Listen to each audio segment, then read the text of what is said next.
వాలంటీర్లని బయటికి పంపించి తప్పు చేశామా అని ఇప్పుడు తెలుగుదేశం వీళ్ళు ఆత్మవిమర్శ చేసుకోవాల్సింది. ఇప్పుడు వాలంటీర్గా ఉండి వాళ్ళు కొంత కంట్రోల్ ఉంటుంది. ఎందుకంటే ప్రభుత్వానికి అనుకూలంగా ఎట్లాగ పనిచేస్తారు, పార్టీకి అనుకూలంగా ఎవరిస్తే సస్పెన్షన్లు చేయించారు కదా, అప్పుడు ఒక లెక్క ఉంటుంది. ఇప్పుడు వాళ్ళందరికీ వాళ్ళ ఉనికికి సవాల్ చేశారు. అంటే వాళ్ళకి ఇక లేదు, ఉద్యోగం పోయింది, పక్కన పెట్టారంటే ఉద్యోగం పక్కకు పోయినట్టు.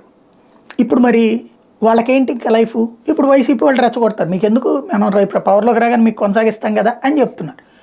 ఇప్పటిదాకా మొహమాటంగా చెప్పాలి వాలంటీర్. ఇప్పుడు తన లైఫ్ అండ్ డెత్ క్వశ్చన్. మొదట్లో కేవలం ఎక్కువ మంది అబ్బాయిలు తక్కువ మంది అమ్మాయిలు ఉండేవాళ్ళు. ఇప్పుడు ఎక్కువ హయ్యెస్ట్ వాలంటీర్లు అమ్మాయిలే. అది కూడా ఆ ప్రాంతానికి సంబంధించిన ఆడపిల్లలకే ఇచ్చారు. తద్వారా అక్కడున్న ఆడపిల్లే కాబట్టి వాళ్ళకి పరిచయాలు ఎక్కువ ఉంటాయి. ఇప్పుడు వాళ్ళు పూర్తి కార్యకర్తలాగానే మారిపోతారు. ఈ 40 ఏళ్ళు వాళ్ళకి తెలుసు కదా, కొత్తగా చెప్పేదే ఉంది. వాళ్ళ ఫోన్ నెంబర్లు వాళ్ళకి తెలియదా? మొత్తం తెలుసు. ఫోనుల్లో మాట్లాడతారా ఇది? కాకపోతే వాళ్ళు చెప్పగానే ఓటేస్తారా? జనసేనోడు అర్జెంటుగా మారిపోయి ఓటేసేస్తాడా?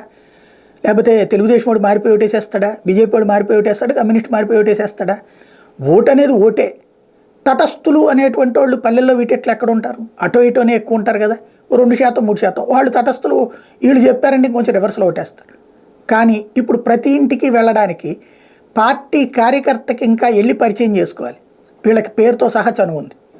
ఇప్పుడు మంచి కార్యకర్తల్ని వైసీపీకి ఇచ్చినట్టయింది.